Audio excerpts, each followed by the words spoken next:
much, Chairs Hunt and Olson.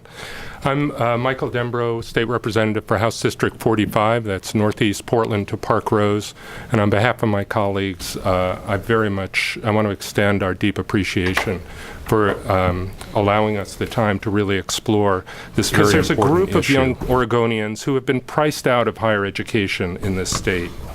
Even though they've grown up in Oregon, attended school here, graduated from high school, been accepted by an Oregon public university, they are unable to attend. Please remember that these are young people in whom we have already invested a great deal of time and resources during their years in K-12. And please remember that these kids have done their part to match our investment in them. They've overcome a number of barriers to become the first in their families to become eligible for college. That dream of qualifying for college, getting a college degree, and a good productive job kept them going through high school. They could have been headed for the streets, for a life of being a burden on society. Instead, they took that path that we want all young Oregonians to take. And then they hit this roadblock that holds them back and that prevents the state from capitalizing on the investment that we have already made in these young people. We have no enrollment caps in our universities. And according to OUS, the system has room for both in-state Senate Bill 742 students and out-of-state students who qualify. So the Senate Bill 742 students are not a cost to the system. They will not require additional expenditures by the universities. No additional sections will need to be opened or teachers hired for them.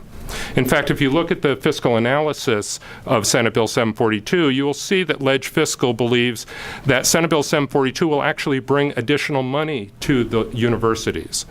Without Senate Bill 742, these students would simply not be attending a university. If we do not institute tuition equity soon, we will have created a kind of lost generation without the high-level skills needed to succeed and to help Oregon to move forward. Many of them will in fact be a drain on our resources rather than an asset. Is that really the route we want to take? No, it's not. Because of its value to Oregon and the health of our economy, tuition equity has been endorsed by all of the state's major newspapers, by most of the regional newspapers, and by the state's principal business advocacy organizations, AOI, OBA, and the Portland Business Alliance. These kids are not lawbreakers. They are pursuers of the American dream. They are examples of exactly what we want our young people to do. Work hard, get good grades, dream big. I know them. I've taught them myself for the last 30 years. You heard from my colleague, Rep. Jensen, his experience with them.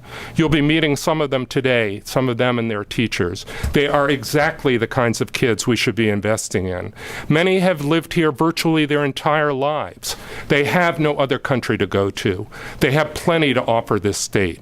But unfortunately, they have become the collateral damage of the immigration debate.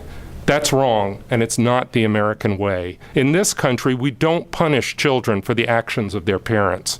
We try to show them a better way and open up that better way for them. These kids are not asking for any kind of handout. They're not going to receive any state or federal scholarships or financial aid. No extra benefits of any kind. All they're asking for is access. Access to opportunity, access to success, a chance to repay the people of this state for the investment we have made in them.